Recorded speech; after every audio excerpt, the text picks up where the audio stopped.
Kabut turun tebal malam itu. Jalan menuju Alas Purwo gelap dan nyaris tak terlihat. Hanya suara jangkrik, desir angin, dan langkah seekor kambing yang entah milik siapa terdengar samar di antara pepohonan jati tua. Namun di ujung tikungan sepi itu, ada cahaya temaram. Lampu bohlam kuning yang menggantung di depan sebuah warung sate sederhana. Asap mengepul dari tungku, bercampur bau arang dan daging terbakar. Di atas papan kayu tua tertulis dengan cat merah besar, "Warung Sate Kambing Pak Darto, buka sampai subuh." Setiap malam warung itu tidak pernah sepi. Padahal letaknya jauh dari pemukiman, di jalur hutan menuju Alas Purwo yang dikenal angker. Orang-orang bilang, tak ada kendaraan lewat sini tanpa alasan kuat.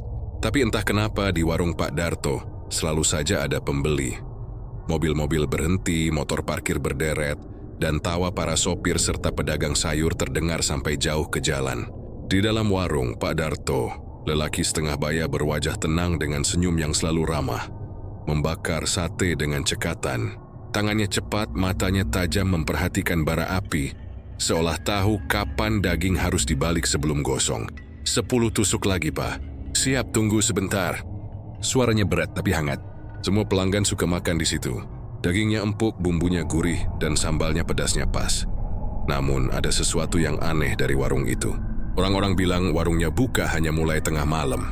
Saat warung lain tutup, justru disitulah asap sate Pak Darto mulai membumbung. Dan meski malam sedingin itu, tak pernah ada lalat atau anjing berkeliaran di sekitar warungnya.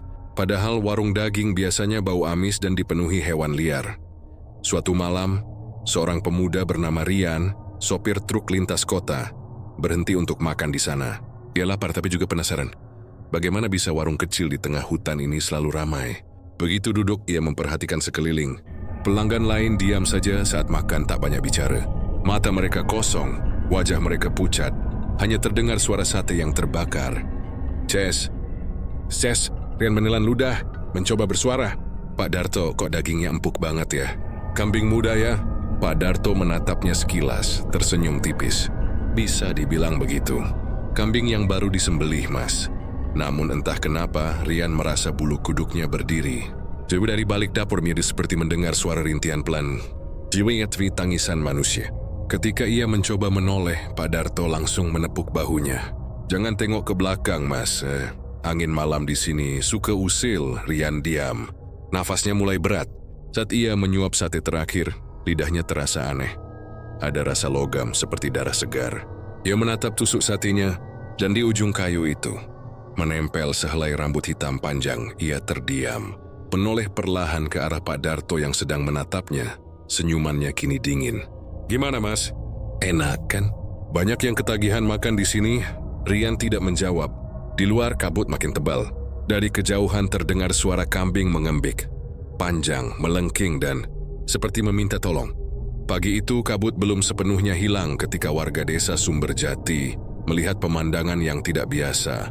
Truk baru berwarna hitam berhenti di depan rumah Pak Darto. Senyum lebar menghiasi wajahnya ketika menurunkan kardus berisi perlengkapan dapur dan tumpukan daging segar. Rumahnya yang dulu reyot kini berdinding bata halus, halamannya luas, dan di terasnya terparkir mobil mewah berpelat luar kota. "Cepet banget naiknya si Darto," gumam warga di warung kopi. "Katanya cuma jualan sate, tapi duitnya kayak nggak habis-habis." Ya, mungkin rezeki orang beda-beda. Namun di antara mereka, beberapa menatap dengan nada takut, bukan iri. Sudah 2 kali dalam sebulan orang hilang di sekitar jalan menuju warung Pak Darto. Seorang pedagang sayur, lalu seorang sopir pickup. Keduanya terakhir terlihat mampir makan sate tengah malam. Polisi sempat memeriksa, tapi tak menemukan jejak selain bekas ban truk dan tumpahan darah yang mengering di pinggir jalan. Ketika warga bertanya, Pak Darto hanya tersenyum. Mungkin dimakan harimau alas sana. Namanya juga Alas Purwo. Tempatnya makhluk aneh," katanya enteng sambil menyalakan bara arang.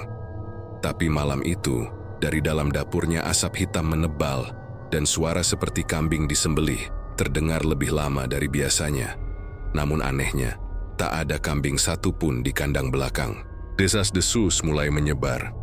Burum, penjual sayur keliling, Bercerita bahwa setiap malam Jumat Kliwon, ia melihat Pak Darto pergi ke dalam hutan membawa dupa dan kepala kambing hitam. Kadang ia kembali menjelang subuh dengan pakaian basah dan mata merah. Ketika ditanya, jawabannya selalu sama. "Aku cuma minta dagangan laku, Bu."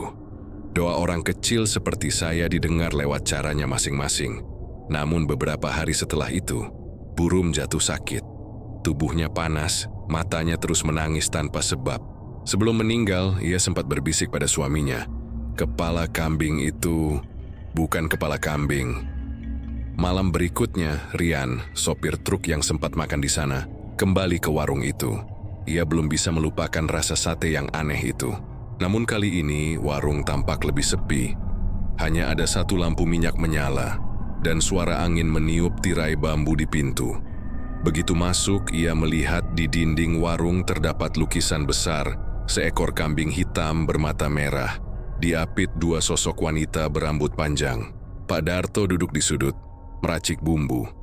Matanya terlihat cekung tapi senyumannya sama. "Sendiri aja, Mas Rian." "Tumben datang lagi," katanya lembut. "Biasa kangen sate sampai nggak bisa tidur," jawab Rian setengah bercanda. Pak Darto tertawa pelan. "Orang bilang, sateku bikin ketagihan.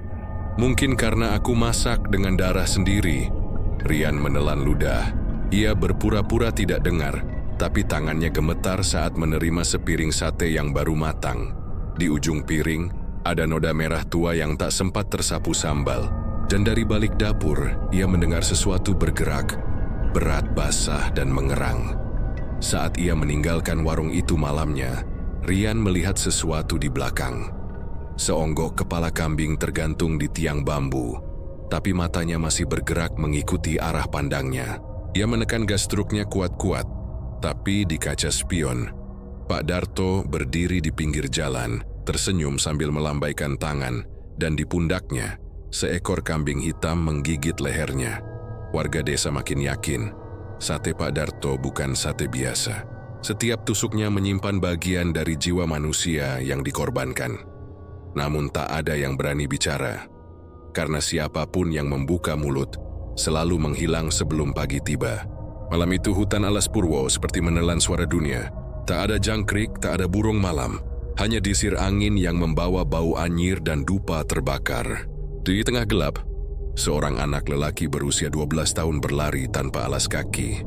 Napasnya tersengal, matanya merah menahan takut. Namanya Bayu, anak penjaga hutan yang tinggal di pos kecil tak jauh dari batas Alas Purwo. Beberapa jam sebelumnya, Bayu diam-diam mengikuti ayahnya yang mendapat laporan dari warga. Ada suara jeritan manusia dari arah dalam hutan, dekat sumber air tua yang konon dijaga makhluk halus. Namun sebelum ayahnya sempat menelusuri, Bayu yang penasaran menyelinap sendirian lewat jalur belakang. Di antara semak lebat dan pepohonan tua berlumut, ia melihat cahaya merah berkedip dari kejauhan. Semakin dekat, semakin jelas terdengar suara aneh, gumaman bahasa Jawa kuno, diiringi tawa lirih perempuan. Bayu menyingkap daun pisang besar dan membeku.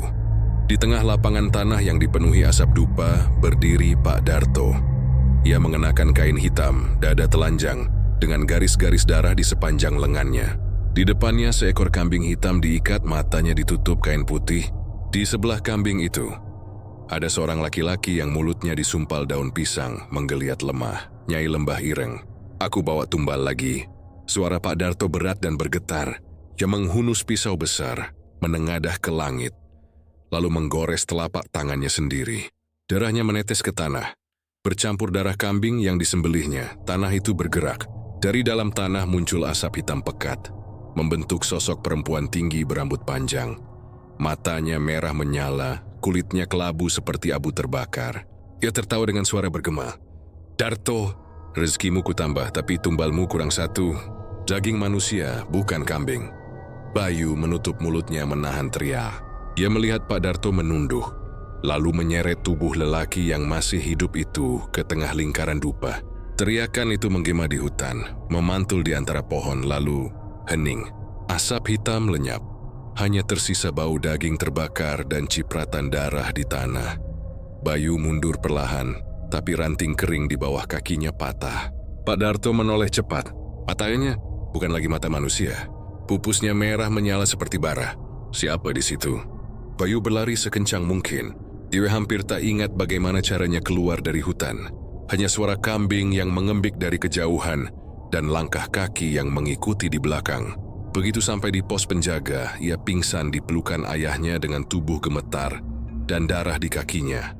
Keesokan harinya, Bayu bercerita pada ayahnya tentang apa yang dilihatnya. Ayahnya hanya diam menatap ke arah hutan. Jangan pernah ceritakan itu ke siapapun, Yu. Kalau Darto tahu, bukan cuma kamu yang hilang, kita semua. Namun rahasia tak bisa disembunyikan selamanya. Beberapa minggu kemudian, ayah Bayu ditemukan tewas di sumur belakang rumahnya. Tubuhnya kaku, matanya terbuka lebar seolah masih melihat sesuatu di atasnya. Dan malam itu, Bayu bersumpah. Ia melihat asap hitam keluar dari arah warung Pak Darto, melayang senujui Alas Purwo. Sejak saat itu, warga mulai percaya warung sate kambing Pak Darto bukan tempat manusia biasa. Itu adalah gerbang kecil menuju dunia iblis. Dan setiap malam Jumat Kliwon, dari dapur warung itu selalu terdengar jeritan yang tak akan pernah berhenti. Malam bulan purnama menyorot hutan Alas Purwo seperti mata besar yang mengintai dari langit. Cahaya putih memantul di daun-daun basah. Sementara suara serangga berhenti seketika seolah bumi menahan napas. Di tengah hutan, di sebuah lapangan tanah berbentuk lingkaran, Pak Darto berdiri sendirian dengan tubuh telanjang dada, hanya bersarung hitam. Di tangannya tergenggam kendil tanah liat berisi darah kambing dan bunga 7 rupa. Nyai Lembah Ireng. Suaranya bergetar namun tegas. Aku datang lagi membawa sesaji. Sateku makin laku tapi aku ingin lebih. Aku ingin kaya raya, tak hanya ramai pembeli. Ia menggigit jarinya hingga berdarah, lalu meneteskan darah itu ke dalam kendil. Dari dalam kegelapan terdengar tawa halus. Suara perempuan namun bergetar seperti dua nada sekaligus. Asap hitam keluar dari tanah, menggulung naik membentuk sosok wanita berambut panjang. Wajahnya samar, hanya mata merahnya yang tampak jelas. Kulitnya pucat kebiruan, mengenakan kain lusuh berwarna kelam. Dialah Nyai Lembah Ireng, penjaga pasar gaib Alas Purwo, yang konon bisa menukar hidup manusia dengan kekayaan duniawi. Kau memanggilku lagi, Darto? Ya, Nyai, aku ingin warungku makin besar. Kau ingin semua orang datang mencicipi satenku. Kau tahu syaratnya. Semakin besar rezeki, semakin besar tumbal yang harus kau beri. Pak Darto menunduk, suaranya pelan. Aku sudah beri kambing setiap malam Jumat, Nyai. Aku sembelih dengan darahku sendiri.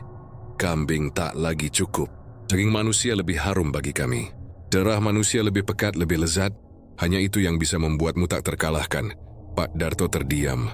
Wajahnya berkeringat, tubuhnya gemetar antara takut dan rakus. Manusia, siapa yang harus aku korbankan, Nyai? Nyai Lembah Ireng tersenyum perlahan, memperlihatkan gigi tajam hitam legam.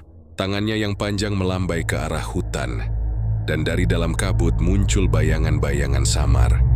Wajah-wajah pelanggan yang sering mampir ke warungnya. Mersius Tamang Padawan dengan sukarela. Kau hanya perlu memilih. Suara Nyai itu berubah lembut namun dingin. Setiap malam bulan purnama sembelih satu. Campur darahnya di bumbu sate. Dan mereka yang makan akan ketagihan. Jiwa mereka milikku, rezekimu milikmu.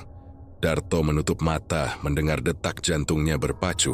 Ia tahu itu salah, tapi bayangan uang, rumah besar, dan nama yang disegani menenggelamkan sisa nuraninya. Ia mengangguk pelan. Aku bersedia, Nyai. Aku bersumpah atas darahku sendiri. Nyai Lembah Ireng menatapnya tajam. Dari ujung jarinya menetes darah hitam pekat, menetes ke dada Darto, membentuk simbol aneh seperti mata kambing terbakar. Darto menggeliat kesakitan. Darah keluar dari hidung dan telinganya. Namun dalam sekejap, rasa sakit itu berubah jadi euforia. Matanya menatap liar, dan di dalam pupilnya muncul bayangan wajah Nyai Lembah Ireng. Seolah ia kini tinggal di dalam dirinya. Mulai malam ini, bisik Nyai itu, warungmu bukan milikmu lagi. Itu pintu antara dua dunia. Siapapun yang makan di sana, aku akan mencicipinya lebih dulu. Angin berhembus kencang, daun-daun beterbangan, dan dari balik pohon terdengar suara tangisan serta tawa perempuan bersahut-sahutan. Ketika kabut hilang, Pak Darto sudah berlutut di tanah, napasnya berat tapi senyum di wajahnya aneh, penuh kepuasan. Keesokan harinya ia membuka warung seperti biasa. Tapi kini, daging kambing di meja tampak lebih segar dari biasanya. Terlalu segar, seperti baru saja diambil dari tubuh manusia. Dan siapapun yang makan di sana, mulai merasa lapar tak wajar beberapa hari kemudian, seolah ada sesuatu yang menarik jiwa mereka kembali ke warung itu. Sejak malam ritual itu, asap dari tungku Pak Darto tak lagi putih, melainkan hitam legam seperti arang terbakar darah. Dan di setiap tusuk sate yang ia bakar, samar-samar terlihat urat-urat kecil, seperti urat tangan manusia. 2 minggu setelah malam purnama terakhir, bau busuk mulai menyebar dari arah belakang warung sate Pak Darto. Awalnya hanya samar, seperti bangkai tikus. Tapi lama-lama baunya makin tajam, amis, manis, dan hangus seperti darah terbakar. Orang-orang yang lewat mulai menutup hidung, tapi tak ada yang berani menegur. Semua takut pada tatapan mata Pak Darto yang kini selalu merah dan sayu. Seperti orang tak tidur berminggu-minggu. Suatu malam, seorang sopir truk bernama Suripto menghentikan kendaraannya di depan warung itu. Ia lapar tapi warung sedang tutup. Lampu padam, hanya asap tipis mengepul dari tungku yang belum mati. "Pak Darto?" panggilnya pelan. Tak ada jawaban. Namun dari arah belakang warung terdengar suara ses-gres, seperti sesuatu yang masih terbakar.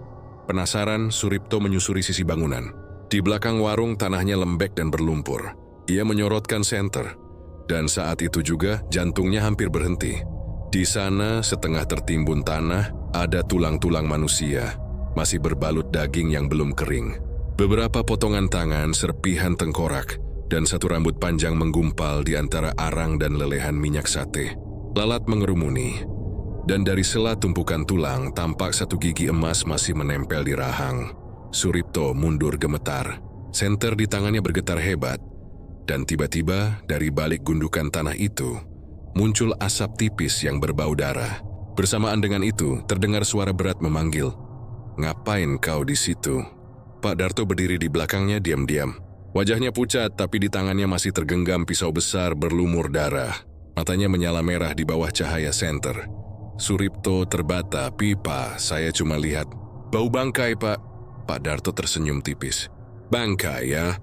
Mungkin kambing saya yang lupa dikubur. Sini saya tunjukkan tempatnya." Tangannya meraih bahu Suripto, mencengkeram kuat. Namun saat ia menarik korban ke arah kubangan itu, tiba-tiba anjing liar menggonggong dari jalan besar. Suara itu membuat Suripto spontan menepis dan lari sekuat tenaga ke arah truknya. Ketika ia menoleh ke kaca spion, Pak Darto sudah tidak ada. Hanya asap hitam yang melayang naik ke udara, membentuk wajah samar perempuan berambut panjang, Nyai Lembah Ireng. Keesokan paginya, warga menemukan Suripto dalam keadaan pingsan di dalam truk. Wajahnya pucat dan bibirnya membiru. "Dia hanya bisa berbisik, bukan kambing." "Bukan kambing, Tuhan." Polisi datang memeriksa lokasi, menggali tanah belakang warung. Namun ketika mereka menyalakan alat penerangan, tulang-tulang itu sudah hilang. Hanya tersisa abu hitam dan sehelai rambut panjang terjerat di tungku pembakaran sate. Salah satu petugas menemukan gigi emas di antara abu. Tapi ketika hendak memasukkannya ke kantong plastik, gigi itu mendadak meleleh seperti lilin. Kasus pun ditutup begitu saja. Polisi menyebutnya bekas bakaran hewan liar. Tapi warga tahu, ada yang menekan dari atas. Sejak itu siapapun yang berbicara tentang tulang di warung sate akan mendadak jatuh sakit atau hilang tanpa jejak dalam semalam.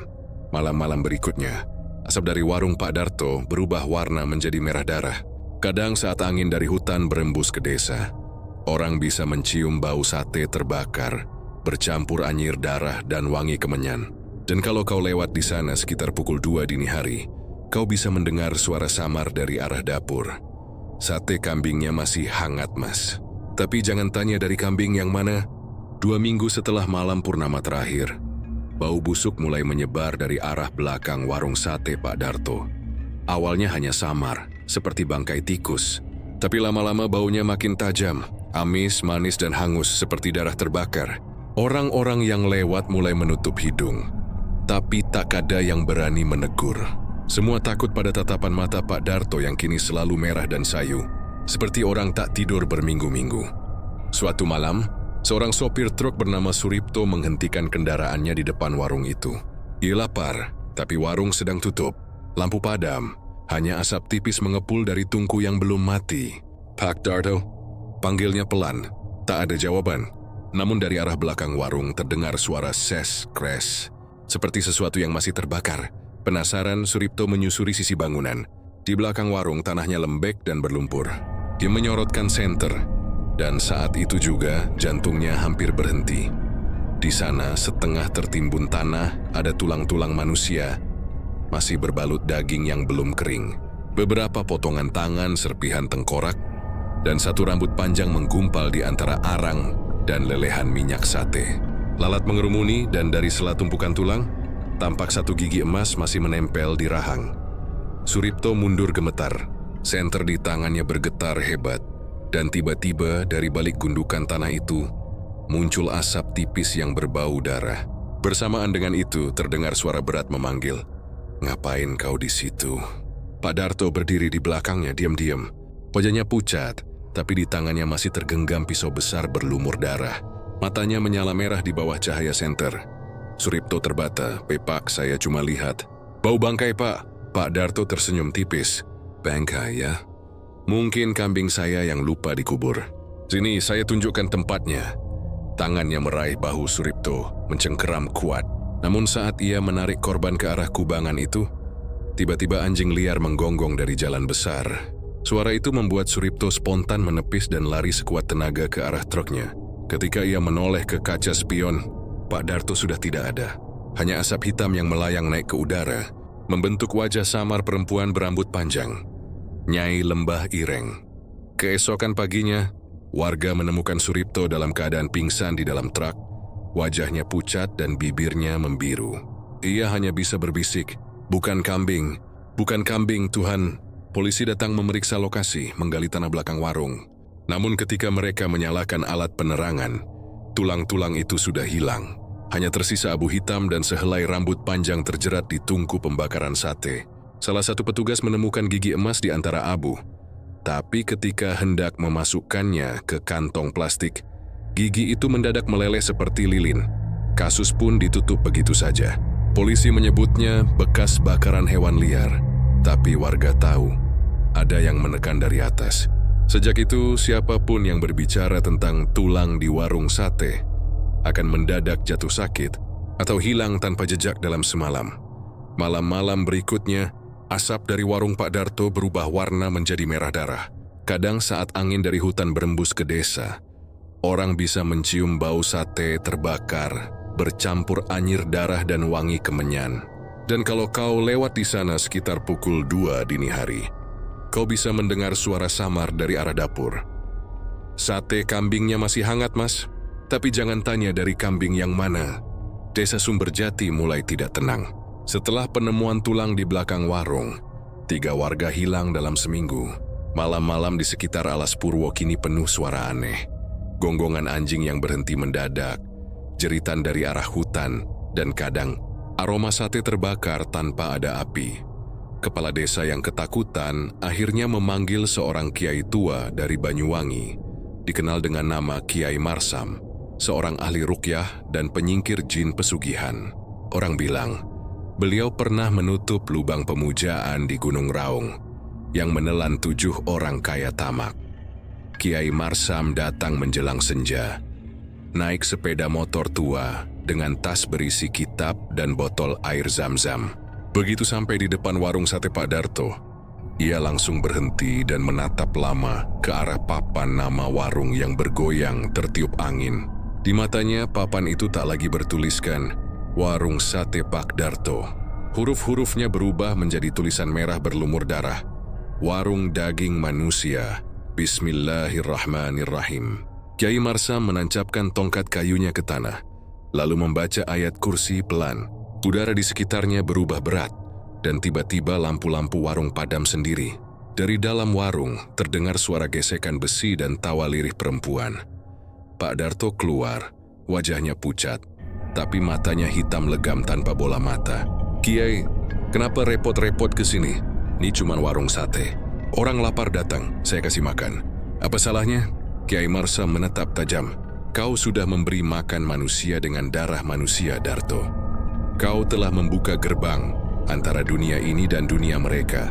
Gerbang itu harus ditutup. Pak Darto tertawa pelan. Tawanya bergema aneh, seperti suara kambing yang diseret ke tanah. Tutup? Kiai tak tahu siapa yang sudah tinggal di sini. Kiai Marsam membaca doa lagi, kali ini lebih keras. Ayat-ayat bergema di udara, dan tanah di bawah warung mulai bergetar. Dari celah-celah lantai bambu, keluar asap hitam tebal yang berubah menjadi bayangan perempuan tinggi berambut panjang. Matanya merah menyala, suaranya seperti 1000 jeritan bersatu. Siapa yang berani mengusirku dari tempatku? Tunyai lembah Ireng Kiai Marsam terus melantunkan ayat. Keringatnya bercucuran. Namun setiap ayat keluar dari mulutnya, daging di lengan kirinya melepuh, seolah terbakar oleh api tak terlihat. Dengan nama Allah, aku perintahkan kau kembali ke tempatmu. Nyanyi itu tertawa keras. Tempatku di sini. Di setiap tusuk sate yang mereka makan. Di setiap darah yang mereka nikmati. Ini rumahku sekarang. Bambu-bambu warung berderit keras, satu persatu pecah. Tungku terbakar sendiri, mengeluarkan api biru. Pak Darto terjatuh, menggeliat kesakitan sambil menjerit, "Jangan usir dia, Kiai. Dia bagian dariku." Dari punggungnya, keluar tangan-tangan hitam kecil seperti cakar, meronta dari dalam kulitnya. Kiai Marsam membaca kalimat terakhir dengan suara lantang. La ilaha illallah, Muhammadur Rasulullah. Ledakan kecil terdengar. Api padam. Warung itu runtuh separuh. Ketika warga datang menolong, mereka menemukan Kiai Marsam pingsan. Tubuhnya berasap seperti habis terbakar dari dalam. Sementara Pak Darto hilang. Hanya tersisa baju hitamnya, basah oleh darah, dan di atasnya seekor kambing hitam tanpa kepala tergeletak. Kiai Marsam sadar 2 hari kemudian. Dengan suara lemah, ia berkata pada kepala desa, "Warung itu bukan lagi milik manusia. Ku hanya bisa menahan, bukan menghapus. Jika Darto kembali, jangan biarkan dia buka warung itu lagi." Kalau tidak, Kiai berhenti sebentar, menatap keluar jendela dengan mata kosong. Bukan hanya darah yang mengalir di sate itu nanti, tapi nyawa kalian juga. Namun larangan itu datang terlambat. 3 malam kemudian, warga melihat asap hitam kembali mengepul dari reruntuhan warung. Dan di antara asap itu terdengar suara Pak Darto memanggil lirih. "Satenya masih hangat, Mas. 5.000 aja per tusuk." Desa Sumberjati mulai tidak tenang. Setelah penemuan tulang di belakang warung, 3 warga hilang dalam seminggu. Malam-malam di sekitar Alas Purwo kini penuh suara aneh. Gonggongan anjing yang berhenti mendadak, jeritan dari arah hutan, dan kadang aroma sate terbakar tanpa ada api. Kepala desa yang ketakutan akhirnya memanggil seorang kiai tua dari Banyuwangi, dikenal dengan nama Kiai Marsam, seorang ahli ruqyah dan penyingkir jin pesugihan. Orang bilang, beliau pernah menutup lubang pemujaan di Gunung Raung yang menelan 7 orang kaya tamak. Kiai Marsam datang menjelang senja, naik sepeda motor tua dengan tas berisi kitab dan botol air zam-zam. Begitu sampai di depan warung sate Pak Darto, ia langsung berhenti dan menatap lama ke arah papan nama warung yang bergoyang tertiup angin. Di matanya, papan itu tak lagi bertuliskan "Warung Sate Pak Darto". Huruf-hurufnya berubah menjadi tulisan merah berlumur darah, "Warung Daging Manusia". Bismillahirrahmanirrahim. Kiai Marsam menancapkan tongkat kayunya ke tanah, lalu membaca ayat kursi pelan. Udara di sekitarnya berubah berat, dan tiba-tiba lampu-lampu warung padam sendiri. Dari dalam warung, terdengar suara gesekan besi dan tawa lirih perempuan. Pak Darto keluar, wajahnya pucat, tapi matanya hitam legam tanpa bola mata. "Kiai, kenapa repot-repot ke sini? Ini cuma warung sate. Orang lapar datang saya kasih makan. Apa salahnya?" Kiai Marsam menatap tajam. "Kau sudah memberi makan manusia dengan darah manusia, Darto. Kau telah membuka gerbang antara dunia ini dan dunia mereka. Gerbang itu harus ditutup." Pak Darto tertawa pelan. Tawanya bergema aneh, seperti suara kambing yang diseret ke tanah. "Tutup? Kiai tak tahu siapa yang sudah tinggal di sini." Kiai Marsam membaca doa lagi, kali ini lebih keras. Ayat-ayat bergema di udara, dan tanah di bawah warung mulai bergetar. Dari celah-celah lantai bambu, keluar asap hitam tebal yang berubah menjadi bayangan perempuan tinggi berambut panjang. Matanya merah menyala, suaranya seperti 1000 jeritan bersatu. "Siapa yang berani mengusirku dari tempatku?" Tunyai lembah Ireng. Kiai Marsam terus melantunkan ayat, keringatnya bercucuran. Namun setiap ayat keluar dari mulutnya, daging di lengan kirinya melepuh seolah terbakar oleh api tak terlihat. Dengan nama Allah, aku perintahkan kau kembali ke tempatmu. Nyai itu tertawa keras. Tempatku di sini, di setiap tusuk sate yang mereka makan, di setiap darah yang mereka nikmati. Ini rumahku sekarang. Bambu-bambu warung berderit keras, satu persatu pecah. Tungku terbakar sendiri, mengeluarkan api biru. Pak Darto terjatuh, menggeliat kesakitan sambil menjerit. Jangan usir dia, Kiai. Dia bagian dariku. Dari punggungnya, keluar tangan-tangan hitam kecil seperti cakar meronta dari dalam kulitnya. Kiai Marsam membaca kalimat terakhir dengan suara lantang. La ilaha illallah, Muhammadur Rasulullah. Ledakan kecil terdengar. Api padam. Warung itu runtuh separuh. Ketika warga datang menolong, mereka menemukan Kiai Marsam pingsan. Tubuhnya berasap seperti habis terbakar dari dalam. Sementara Pak Darto hilang. Hanya tersisa baju hitamnya, basah oleh darah. Dan di atasnya seekor kambing hitam tanpa kepala tergeletak. Kiai Marsam sadar 2 hari kemudian. Dengan suara lemah ia berkata pada kepala desa, warung itu bukan lagi milik manusia. Aku hanya bisa menahan, bukan menghapus. Jika Darto kembali, jangan biarkan dia buka warung itu lagi. Kalau tidak, Kiai berhenti sebentar menatap keluar jendela dengan mata kosong. Dewan, bukan hanya darah yang mengalir di sate itu nanti, tapi nyawa kalian juga. Namun larangan itu datang terlambat.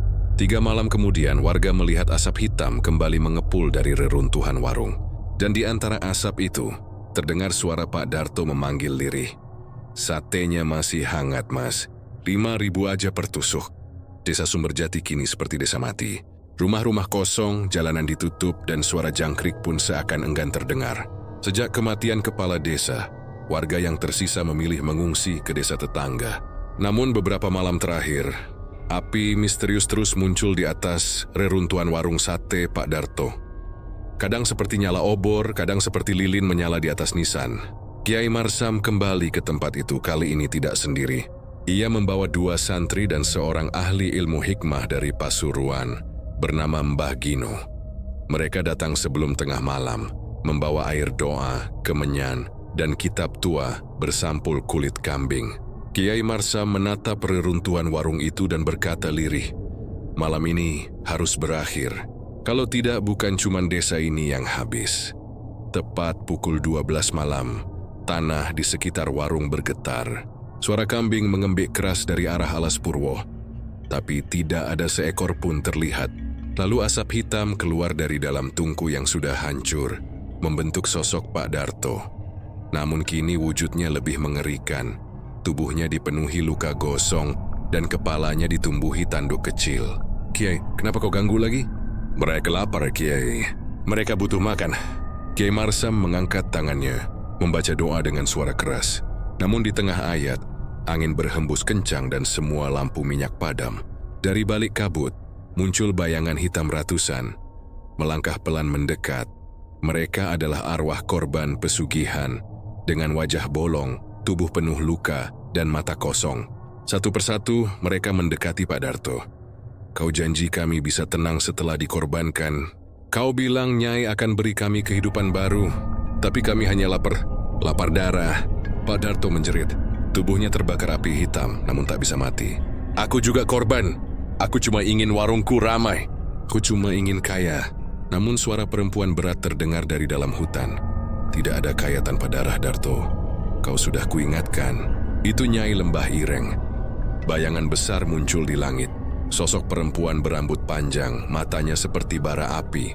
Suaranya menggema ke seluruh desa. Sekarang waktunya panen terakhir. Kiai Marsam segera menancapkan tongkatnya ke tanah. Bagino menyalakan dupa putih, dan santri-santri membaca ayat ruqyah dengan gemetar. Langit berubah merah. Hujan turun, tapi bukan air, melainkan darah hangat. Bumi bergetar, pepohonan tumbang satu persatu. Pak Darto berteriak kesakitan mencoba kabur. Namun tanah di bawahnya terbuka, menghisap tubuhnya sedikit demi sedikit. Tolong, Kiai. Tolong aku. Aku janji berhenti. Kiai Marsam menutup mata. Tobatmu sudah terlambat, Darto. Kau menukar nyawa dengan kekayaan. Kini waktunya dikembalikan. Tiba-tiba, nyala api besar membakar langit. Jeritan Pak Darto bercampur suara ribuan kambing yang mengembik serentak. Dan ketika api padam tak ada lagi yang tersisa. Parung tanah bahkan jejak langkah pun lenyap. Hanya tersisa lubang hitam menganga di tanah, mengeluarkan bau sate terbakar. Bah Gino jatuh tersungkur, napasnya berat. Sudah, tapi jangan pernah sebut nama Nyai itu lagi. Gerbang Alas Purwo tak pernah benar-benar tertutup. Kiai Marsa menatap ke arah lubang itu, lalu menutupnya dengan tanah dan garam doa. Sebelum pergi, ia menancapkan papan kecil bertuliskan ayat. Tidak ada keuntungan dari darah, hanya kutukan dari tamak. Namun, 3 hari kemudian, seseorang dari desa lain melapor melihat warung sate baru di pinggir jalan Alas Purwo. Papan kayunya bertuliskan huruf besar, Sate Kambing Asli, Pak Kade, dan di bawahnya terselip sebaris kalimat kecil yang hampir tak terbaca. Sate ini dibuat dari janji yang tak ditepati. Apakah kamu ingin saya lanjutkan ke bab 9, penutup yang mengguncang, bab terakhir yang mengungkap rahasia siapa sebenarnya Pak Darto? Dan bagaimana pesugihan itu ternyata belum benar-benar berakhir, bahkan menjalar keluar Alas Purwo. Anda bilang ceritakan di bab 9, ChatGPT bilang, baik, inilah bab terakhir dari kisah pesugihan warung sate kambing di Alas Purwo, bab penutup yang paling mengguncang, di mana rahasia sebenarnya terungkap, dan kutukan pesugihan ternyata belum berakhir.